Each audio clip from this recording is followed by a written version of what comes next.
ETV news కు స్వాగతం. ముఖ్యాంశాలు ఒక్కొక్కటిగా బయటకొస్తున్న పెద్దిరెడ్డి భూ బాగోతాలు. మంగళంపేటలో భారీగా అటవీ భూముల ఆక్రమణ, 7 రకాల ఆధారాలతో నిగ్గు తేల్చిన అధికారులు. తిరుమల కల్తీ నెయ్యి కేసులో 4 అరెస్ట్, 20వ తేదీ వరకు రిమాండ్ విధించిన కోర్టు. విచారణలో నోరు మెదపని నిందితులు.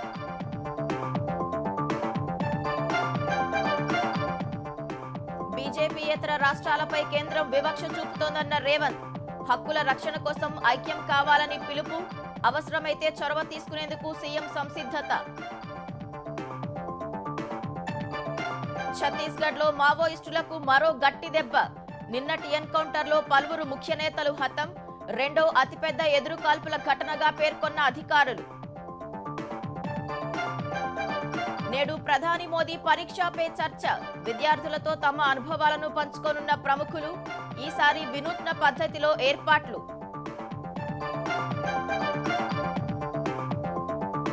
బెంగళూరులో నేటి నుంచి ఎయిర్ షో. కొత్త ఉత్పత్తులను ప్రదర్శించనున్న 90 దేశాలు. ప్రత్యేక ఆకర్షణగా 5వ తరం సుఖోయ్ 57, F-35. మహాకుంభమేళాకు తగ్గని భక్తుల తాకిడి. నిన్న ఒక్కరోజే దాదాపు 2 కోట్ల మంది పుణ్యస్నానాలు. నేడు త్రివేణి సంగమానికి రాష్ట్రపతి ద్రౌపది ముర్ము.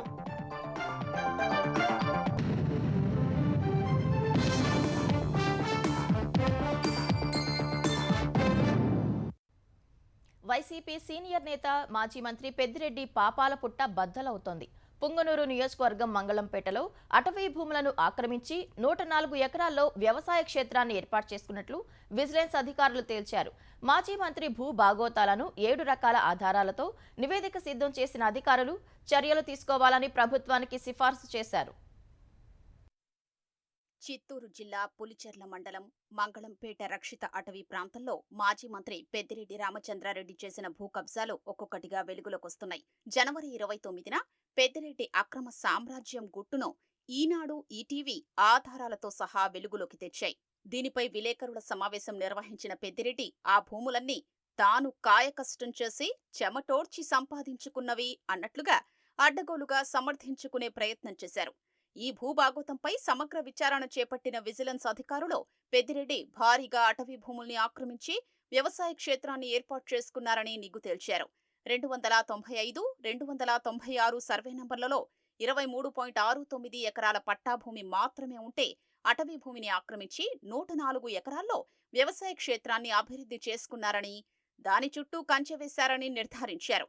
పెద్దిరెడ్డి రామచంద్రారెడ్డి, ఆయన కుమారుడు ఎంపీ మిథున్ రెడ్డి ఇతర కుటుంబ సభ్యుల పేరిట వెబ్లాండ్లో 77.54 ఎకరాలు ఎక్కించుకున్నట్లు విజిలెన్స్ బయటపెట్టింది. రాజకీయ పలుకుబడి, అధికార దుర్వినియోగంతో అటవీ భూముల్ని కబ్జా చేసి పెద్దిరెడ్డి అక్రమ సామ్రాజ్యం నిర్మించుకున్నట్లు తేల్చింది. వ్యవసాయ క్షేత్రం వరకు ప్రభుత్వ నిధులతో రోడ్డు వేసుకున్నట్లు ఇటీవల ప్రభుత్వానికి అందజేసిన నివేదికలో పేర్కొంది.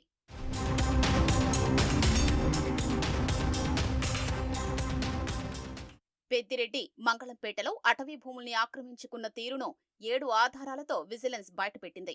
ఫెయిర్ అడంగల్ 10-1 అడంగల్, ఎఫ్ఎంబి గ్రామపటం, webland digital history, ROR encumbrance సర్టిఫికెట్లు, రిజిస్టర్డ్ సేల్ డీడ్లు, మ్యూటేషన్ హిస్టరీ, డ్రోన్ ఫోటోలు, గూగుల్ ఎర్త్ టైమ్లైన్ ఫోటోల్ని అధ్యయనం చేయడంతో పాటు అధికారులు క్షేత్రస్థాయిలో భూముల్ని పరిశీలించారు.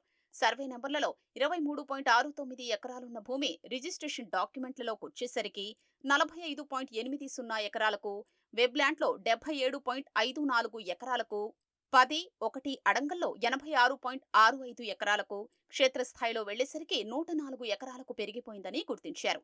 ఫెయిర్ అడంగల్ ప్రకారం మంగళంపేట రెవెన్యూ గ్రామ పరిధిలోని 295, 296 సర్వే నంబర్లలో తమకు 75.74 ఎకరాల భూమి ఉందని పెద్దిరెడ్డి, ఆయన కుమారుడు మిథున్ రెడ్డి ఎన్నికల అఫిడవిట్లో పేర్కొన్నారు. కానీ 1905 నుంచి 1920 సంవత్సరాల మధ్య నిర్వహించిన భూ సర్వే ప్రకారం ఈ గ్రామ పరిధిలోని సర్వే నంబర్ 295లో 17.69 ఎకరాలు, 296లో 6 ఎకరాలు కలిపి మొత్తం 23.69 ఎకరాలు మాత్రమే పట్టాభూమి ఉంది.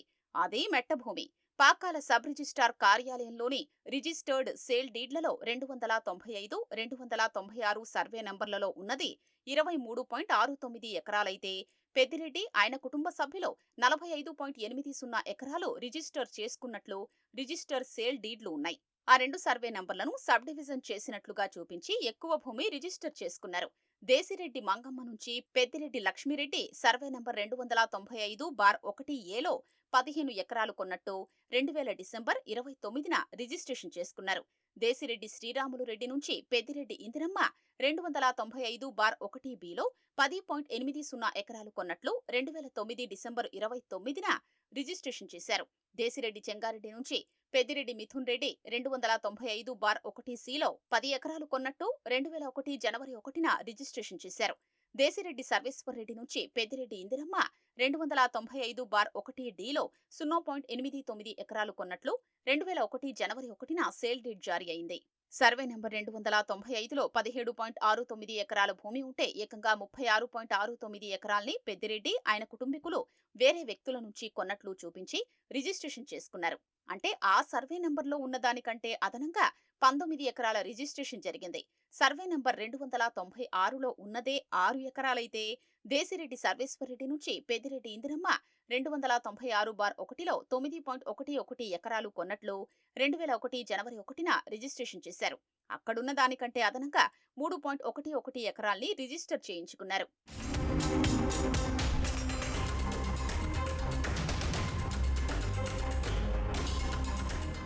మంగళంపేట రెవెన్యూ గ్రామపటం ప్రకారం 295, 296 సర్వే నంబర్లలోని భూమి మంగళంపేట గ్రామానికి ఆగ్నేయంలో సుమారు 3 కిలోమీటర్ల దూరంలో రక్షిత అటవీ ప్రాంతంలో ఉంది. ఆ 2 సర్వే నంబర్లలోని భూమి వేర్వేరు చోట్ల ఉంది. చుట్టూ రక్షిత అటవీ ప్రాంతం, మధ్యలో ఆ భూములున్నాయి. గూగుల్ ఎర్త్ మ్యాప్లు అధికారుల క్షేత్రస్థాయి పర్యటనలో 295, 296 సర్వే నంబర్లలో 23.65 ఎకరాలు ఉంటే పెద్దిరెడ్డి మొత్తం 104 ఎకరాలకు ఇనుప కంచె వేశారు. అటవీ అధికారులు, పంచాయతీ సర్వేయర్తో కలిసి ఆ ప్రాంతాన్ని విజిలెన్స్ బృందం పరిశీలించింది. గూగుల్ ఎర్త్ మ్యాప్లోని కోఆర్డినేట్స్ ద్వారా చూస్తే అది మొత్తం 104 ఎకరాలు ఉన్నట్లు తేలింది. 10(1) అడంగల్ ప్రకారం 86.65 ఎకరాలు ఉన్నట్లు చూపించారు. అంటే ఆ సర్వే నంబర్లలో రికార్డుల ప్రకారం ఉన్న భూమి 23.69 ఎకరాలే. 10(1) అడంగల్లో అదనంగా 62.96 ఎకరాలు క్లెయిమ్ చేస్తున్నారు. ఫెయిర్ అడంగల్ ప్రకారం 2 సర్వే నంబర్లలో మొత్తం భూమి విస్తీర్ణం 23.69 ఎకరాలు మాత్రమే. కానీ కొనుగోలు దస్తావేజుల ప్రకారం 45.80 ఎకరాలుగా చేశారు. 10(1) అడంగల్ లెక్కల్లో 86.65 ఎకరాలుగా ఉంది. కంచె వేసిన మొత్తం భూమి 104 ఎకరాలు. అంటే సర్వే నంబర్లలోని మొత్తం భూమితో పోలిస్తే 86.65 ఎకరాల అటవీ భూమిని ఆక్రమించారు. అక్కడికి వెళ్లి చూస్తే ఎవరి కంటికైనా ఆక్రమణలు స్పష్టంగా కనిపిస్తాయని, ప్రభుత్వ అటవీ భూముల్ని కాపాడాల్సిన రెవెన్యూ, అటవీ శాఖల అధికారులకు ఇవి తెలుసని విజిలెన్స్ నివేదికలో పేర్కొంది. గ్రామ పంచాయతీపై ఒత్తిడి తెచ్చి అటవీ భూమిలో పెద్దిరెడ్డి తారు రోడ్డు వేయించారని 2022 ఆగస్టు 18న జారీ చేసిన గెజిట్ 1195 పరిశీలిస్తే ఇది అర్థమవుతుందని విజిలెన్స్ నివేదికలో ప్రస్తావించింది. మంగళంపేట, కొత్తపేట సమీపంలోని గంగమ్మ గుడి నుంచి ఎలుకదూనిపెంట ఎస్టీ కాలనీ వరకు 5 కిలోమీటర్ల మేర శాశ్వత రహదారి నిర్మించాలంటూ రాజకీయ పలుకుబడిని ఉపయోగించి నన్నువారిపల్లె పంచాయతీలో పెద్దిరెడ్డి తీర్మానం చేయించారని, దాన్ని అడ్డం పెట్టుకుని ప్రభుత్వ నిధులతో ప్రైవేటు భూమిలో తారు రోడ్డు నిర్మించారని స్పష్టం చేసింది.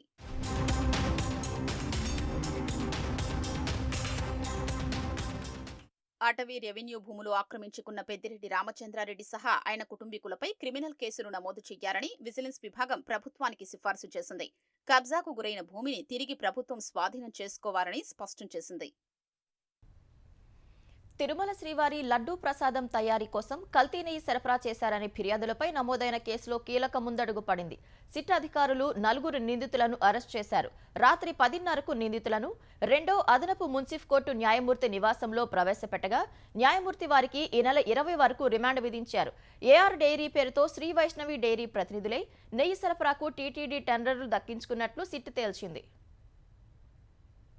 వైసీపీ హయాంలో తిరుమల లడ్డు ప్రసాదం తయారీకి కల్తీ నెయ్యి సరఫరా చేశారనే ఫిర్యాదుపై గతేడాది సెప్టెంబర్ 25న తిరుపతి తూర్పు పోలీస్ స్టేషన్లో కేసు నమోదైంది.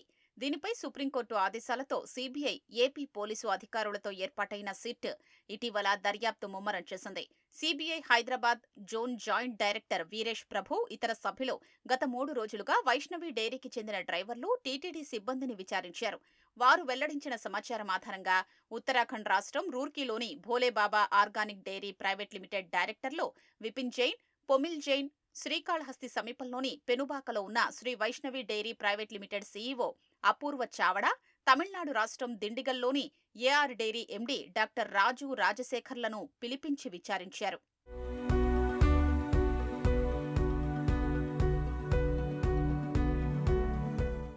ఏఆర్ డైరీ పేరుతో శ్రీ వైష్ణవి డైరీ ప్రతినిధులే టీటీడీకి నెయ్యి సరఫరా టెండర్లు దక్కించుకుంటున్నట్లు సిట్ తేల్చింది. ఏఆర్ డైరీ పేరును ముందు పెట్టి తప్పుడు డాక్యుమెంట్లు, సీళ్లు, ఇతర పత్రాలు ఉపయోగించి టెండర్లలో పాల్గొన్నట్లు గుర్తించింది. అసలు భోలేబాబాకు భారీ ఎత్తున నెయ్యి ఉత్పత్తి చేసే సామర్థ్యం లేదని, ఆ సంస్థ మిగతా చోట్ల సేకరించి సరఫరా చేసిందని గుర్తించింది. వీటిపై సిట్ అధికారులు వేసిన ప్రశ్నలకు డైరీ ప్రతినిధులు సమాధానమివ్వలేదు. భోలేబాబా నుంచి కిలో నెయ్యి 355కు కొనుగోలు చేసి శ్రీ వైష్ణవి డైరీ ఏఆర్ డైరీకి $319.80 సరఫరా చేసినట్లు రికార్డుల్లో ఉంది. ఎక్కువ ధరకు కొని తక్కువ మొత్తానికి సరఫరా చేయడం ఎలా సాధ్యం? కల్తీ చేయలేదా అని విచారణలో ప్రశ్నించగా డైరీ ప్రతినిధులు స్పందించలేదని సమాచారం.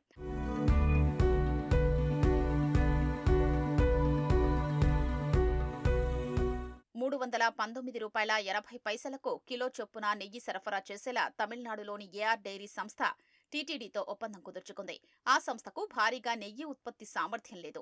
శ్రీకాళహస్తి సమీపంలోని పెనుబాక వద్ద ఉన్న Sri Vaishnavi dairy private limited నుంచి నెయ్యి కొనుగోలు చేసి సరఫరా చేసింది. అలాగని ఆ నెయ్యి వైష్ణవి డైరీలోనూ ఉత్పత్తి కాలేదు. ఆ సంస్థ తిరుపతికి 2300 కిలోమీటర్ల దూరంలోని కల్తీ నెయ్యి మాఫియాకు పెట్టింది పేరైన ఉత్తరాఖండ్లోని రూర్కీలో ఉన్న Bhole Baba organic dairy private limited నుంచి కొనుగోలు చేసి ఏఆర్ డైరీకి ట్యాంకర్లలో సరఫరా చేసింది. అవే ట్యాంకర్లను ఏఆర్ డైరీ వేరే ఇన్వాయిస్ నెంబర్లతో తిరుమలకు పంపించిందని సిట్ దర్యాప్తులో తేలింది. ఈ అంశాలపై సిట్ అధికారులు ఆయా సంస్థల ప్రతినిధుల్ని ప్రశ్నించగా వారు సరైన రీతిలో సమాధానాలు చెప్పలేదు. వీటికి సంబంధించిన ఇన్వాయిస్లు, ఈవే బిల్లులు, ట్యాంకర్ల టోల్ బిల్లు రసీదులు, ఇతర వివరాలన్నింటినీ సిట్ అధికారులు ఆధారాలతో సహా చూపిస్తూ ప్రశ్నించగా డైరీ ప్రతినిధులు నీళ్లు నమిలారు. విచారణకు ఏమాత్రం సహకరించకపోవడంతో వారిని సిట్ అరెస్టు చేసింది. దక్షిణాది రాష్ట్రాలపై కేంద్రం వివక్ష చూపిస్తోందని, ఈ విషయంలో అందరూ ఏకమై పోరాటం చేయాల్సిన అవసరం ఉందని ముఖ్యమంత్రి రేవంత్ రెడ్డి అన్నారు. కేరళ తిరువనంతపురంలో నిర్వహించిన మాతృభూమి ఇంటర్నేషనల్ ఫెస్టివల్ ఆఫ్ లెటర్స్ సదస్సులో కీలక వ్యాఖ్యలు చేశారు. అభివృద్ధి చెందుతున్న తెలంగాణ రాష్ట్రానికి కేంద్రం ఎందుకు మద్దతు ఇవ్వటం లేదని ప్రశ్నించారు. దక్షిణాది రాష్ట్రాల అభివృద్ధికి కేంద్ర ప్రభుత్వం సహకరించట్లేదని ముఖ్యమంత్రి రేవంత్ రెడ్డి వెల్లడించారు. కేరళలోని తిరువనంతపురంలో మాతృభూమి దినపత్రిక నిర్వహించిన మాతృభూమి ఇంటర్నేషనల్ ఫెస్టివల్ ఆఫ్ లెటర్స్ సదస్సులో ముఖ్య అతిథిగా పాల్గొన్నారు. జనాభా ప్రాతిపదికన లోక్సభ నియోజకవర్గాల పునర్విభజన చేస్తే దక్షిణాది రాష్ట్రాల్లో సీట్లు పెరగకపోగా భారీగా తగ్గే అవకాశం ఉందన్నారు. ఒకే దేశం ఒకే ఎన్నిక నినాదం వెనుక ఒకే వ్యక్తి ఒకే పార్టీ అనే ప్రధాని మోదీ రహస్య ఎజెండా ఉందని ఆరోపించారు. Government of India is going to take up this delimitation with population. We are going to lose our sitting seats. Not even we are not going to increase our seats. We are going to lose our sitting seats. So that is why I have told Narendra Modi ji in one platform. So if we wanted to do delimitation with increasing parliament seats, proportionate. If Kerala is having 20 seats, the government of India wants to increase more than 50%. Kerala has to get 20 plus 10. It is very similar for Telangana. We have 17. According to that, I have to get 9 seats. If not, if these people are going to do delimitation with population, Bimaru states is enough to form government of India. Bimaru state, Bihar, Madhya Pradesh, Rajasthan, Uttar Pradesh, these 4 or 5 states is enough to form government of India. They need not to depend from south. It is going to damage democracy. So we have to think on those lines. Telangana అన్ని రంగాల్లో మంచి rising లో ఉందని ముఖ్యమంత్రి రేవంత్ రెడ్డి తెలిపారు. రాష్ట్రానికి కేంద్రం ఎందుకు మద్దతివ్వడం లేదని ప్రశ్నించారు. తెలంగాణను ప్రపంచంలో మోడల్గా తీర్చిదిద్దాలనే ప్రయత్నంలో తానున్నట్లు వెల్లడించారు. హక్కుల సాధన కోసం దక్షిణాది రాష్ట్రాల ప్రజలు పోరాటం చేయాల్సిందేనని స్పష్టం చేశారు. So political parties is having a limited role. The people have to come together. Southern states, people have to think this is a threat for democracy. So Narendra Modi and BJP people are trying to occupy everything. They wanted to control everything with fingertips. So this is the time we have to react. If you are going to ask political parties or political leaders, yes, they have their own agenda. They wanted to settle score with this platform. So my appeal is that people have to come together. We have to fight like anything. So if necessary, I will initiate all this momentum. రాష్ట్రంలో చేపడుతున్న అభివృద్ధి పనులను సదస్సులో CM Revanth Reddy వివరించారు. ORR లోపల ఉన్న హైదరాబాద్ నగరాన్ని net zero సిటీగా తీర్చిదిద్దుతామన్నారు. పరీక్షలకు హాజరు కానున్న విద్యార్థుల్లో స్ఫూర్తి నింపేందుకు ఏటా ప్రధానమంత్రి నరేంద్ర మోదీ జరిపే పరీక్షా పే చర్చ కార్యక్రమం ఇవాళ ఢిల్లీలోని భారత మండపంలో జరగనుంది. పరీక్షా పే చర్చను ఈసారి కొత్త ఫార్మాట్లో నిర్వహించనున్నారు. ఈ కార్యక్రమంలో ప్రధాని మోదీతో పాటు కొందరు ప్రముఖులు పాల్గొననున్నారు. ఈ చర్చకు ప్రత్యేకత తీసుకురావాలన్న ప్రధాని సూచన మేరకు బాలీవుడ్ నటులు దీపికా పదుకొనే, విక్రాంత్ మసే, భూమి పడ్నేకర్, ఆధ్యాత్మికవేత్త జగ్గి వాసుదేవ్, బాక్సింగ్ దిగ్గజం మేరీ కోమ్తో పాటు ఇంకా కొందరు ప్రముఖులు పాడ్కాస్ట్లో పాల్గొంటారు. 8వ ఎడిషన్ సందర్భంగా మొత్తం 8 భాగాలుగా ఈ చర్చను విడుదల చేయనున్నారు. వారు తమ అనుభవాలతో విద్యార్థుల్లో స్ఫూర్తి నింపనున్నారు. ఉత్తరప్రదేశ్లోని ప్రయాగ్రాజ్లో జరుగుతున్న మహాకుంభమేళాకు భక్తులు పోటెత్తుతున్నారు. ప్రపంచం నలుమూలల నుంచి వస్తున్న యాత్రికులు త్రివేణి సంగమంలో పుణ్యస్నానాలు ఆచరిస్తున్నారు. నిన్న ఒక్కరోజే సాయంత్రం 6 గంటల వరకు 1,42,00,000 మందికి పైగా భక్తులు పుణ్యస్నానాలు చేశారు. జనవరి 13న మహాకుంభమేళా ప్రారంభం కాగా ఆదివారం వరకు 42 కోట్ల మందికి పైగా భక్తులు పుణ్యస్నానాలు చేశారని ఉత్తరప్రదేశ్ ప్రభుత్వం ఓ ప్రకటన చేసింది. భక్తుల తాకిడికి సంబంధించిన డ్రోన్ దృశ్యాలను విడుదల చేసింది. ఈ నెల 26 వరకు మహాకుంభమేళా జరగనుండటంతో ఈ సంఖ్య మరింత పెరగొచ్చని యోగి సర్కార్ భావిస్తోంది. ఆదివారం సాయంత్రం మహిళలు నిర్వహించిన గంగా హారతి ఆకట్టుకుంది. భారీ సంఖ్యలో భక్తులు క్రతువును తిలకించారు. కొన ఊపిరితో ఉన్న మావోయిస్టులకు మరో గట్టి దెబ్బ తగిలింది. ఛత్తీస్గఢ్లో ఆదివారం జరిగిన ఎన్కౌంటర్లో 11 మంది మహిళలు సహా 31 మంది మావోయిస్టులు హతమయ్యారు. వారిలో మద్దేడు ఏరియా కమిటీ కార్యదర్శి బుచ్చన్న, పశ్చిమ బస్తర్ డివిజనల్ కమిటీ కార్యదర్శి, డివిజనల్ చేతన నాట్యమంచ్ ఇన్ఛార్జ్ హుంగా కర్మ ఉన్నట్లు గుర్తించారు. మిగతా వారిని గుర్తించాల్సి ఉంది. ఛత్తీస్గఢ్ రాష్ట్ర చరిత్రలో రెండో పెద్ద ఎన్కౌంటర్గా పేర్కొన్న అధికారులు గాలింపు చర్యలు కొనసాగుతున్నట్లు తెలిపారు. దగదర్తి విమానాశ్రయ నిర్మాణ పనులు త్వరలో ప్రారంభించాలని కేంద్ర మంత్రి రామ్మోహన్ నాయుడు కోరినట్లు మంత్రి నారాయణ తెలిపారు. నెల్లూరు ఆర్ఎండ్బి అతిథి గృహంలో మంత్రులు ఫరూక్, ఆనం రామనారాయణ రెడ్డితో కలిసి జిల్లా అభివృద్ధిపై అధికారులతో నారాయణ సమీక్షించారు. దగదర్తిలో రన్వే ఏర్పాటుకున్న అవకాశాలను పరిశీలించేందుకు ప్రత్యేక బృందాన్ని పంపిస్తామని కేంద్ర మంత్రి హామీ ఇచ్చారని ఆయన వెల్లడించారు. బిట్రగుంటలో రైల్వేకి సంబంధించిన నిరుపయోగంగా ఉన్న 950 ఎకరాల స్థలంలో లాజిస్టిక్ పార్క్ ఏర్పాటుకు ప్రయత్నాలు చేస్తున్నట్లు వెల్లడించారు. మేడారం చిరుజాతరకు వచ్చే భక్తులకు ఇబ్బంది లేకుండా అన్ని ఏర్పాట్లు చేయాలని తెలంగాణ పంచాయతీరాజ్ శాఖ మంత్రి సీతక్క అధికారులను ఆదేశించారు. ములుగు జిల్లా తాడ్వాయి మండలం మేడారం వనదేవతలు సమ్మక్క సారలమ్మను దర్శించుకున్నారు. జంపన్న వాగు వద్ద స్నాన ఘట్టాలు పరిశీలించిన తర్వాత పూజారులతో సమావేశమయ్యారు. ఈ నెల 12 నుంచి 4 రోజుల పాటు జరిగే మేడారం చిన్నజాతరకు 20 లక్షల మంది భక్తులు వస్తారని అంచనా వేసినట్లు సీతక్క తెలిపారు. ఆ మేరకు ఏర్పాట్లు చేసినట్లు చెప్పారు. నిరంతరం విద్యుత్, వైద్య సేవలు అందుబాటులో ఉంచాలని, క్యూ లైన్లలో తొక్కిసలాట జరగకుండా తగిన జాగ్రత్తలు తీసుకోవాలని మంత్రి సీతక్క సూచించారు. నాగర్ కర్నూలు జిల్లా బిజినేపల్లి పాత ఎంపీడీఓ కార్యాలయంలో జరిగిన అగ్ని ప్రమాదంలో ఒకరు మృతి చెందారు. స్థానికుల ఫిర్యాదు మేరకు పాత ఎంపీడీఓ కార్యాలయాన్ని సందర్శించిన పోలీసులు, అగ్నిమాపక సిబ్బంది పూర్తిగా కాలిపోయిన మృతదేహాన్ని గుర్తించారు. చనిపోయిన వ్యక్తి ఎవరు, అతన్ని హత్య చేసి పాత ఎంపీడీఓ కార్యాలయానికి తెచ్చి కాల్చారా అనే అనుమానాలు వ్యక్తమవుతున్నాయి. ఈ ఘటనపై కేసు నమోదు చేసిన పోలీసులు అన్ని కోణాల్లో దర్యాప్తు చేస్తున్నారు. అగ్ని ప్రమాదంలో పాత ఎంపీడీఓ కార్యాలయంలో ఉంచిన ఎన్నికల సామాగ్రి, ఫర్నిచర్ కాలిపోయినట్లు పోలీసులు చెప్పారు. ఆసియాలోనే అతిపెద్ద వైమానిక ప్రదర్శనగా పేరొందిన ఏరో ఇండియా 15వ ఎడిషన్ ఇవాళ ప్రారంభం కానుంది. 5 రోజులు జరిగే ఈ ప్రదర్శనలో 90కి పైగా దేశాలకు చెందిన 150 కంపెనీలు పాల్గొననున్నాయి. 5వ తరం యుద్ధ విమానాలు, Russian Su-57, American F-35 lightning II ప్రత్యేక ఆకర్షణగా నిలవనున్నాయి. దేశీయ పరిజ్ఞానంతో రూపొందించిన 5వ తరం యుద్ధ విమానం advanced medium combat aircraft AMC అంకాని తొలిసారి ప్రదర్శించనున్నారు. ఇజ్రాయెల్ హమాస్ మధ్య కాల్పుల విరమణ ఒప్పందం అమల్లోకి రావడంతో గాజా పరిస్థితిలో కొంత మార్పు కనిపిస్తోంది. ఇప్పటికే లక్షలాది మంది నిరాశ్రయులు స్వస్థలాల బాటపట్టగా పెద్ద ఎత్తున సహాయ సామాగ్రి రాక మొదలైంది. గత నెల 19న కాల్పుల విరమణ ఒప్పందం అమల్లోకి వచ్చినప్పటి నుంచి 12,000కు పైగా సహాయం అందించే ట్రక్కులు గాజాలోకి ప్రవేశించినట్లు ఐరాస మానవతా సహాయ విభాగం చీఫ్ టామ్ ఫ్లెచర్ వెల్లడించారు. గాజాకు కరువు ముప్పు చాలా వరకు తప్పిందని, కాల్పుల విరమణకు ముందు నాటితో పోలిస్తే ప్రస్తుతం ఆఖరి కేకులు తగ్గినట్లు చెప్పారు. అయితే పరిస్థితులు ఇంకా కుదుట పడాల్సి ఉందని, 20 లక్షలకు పైగా జనాభాకు మరిన్ని ఆహార, వైద్య సరఫరాలు అవసరమన్నారు.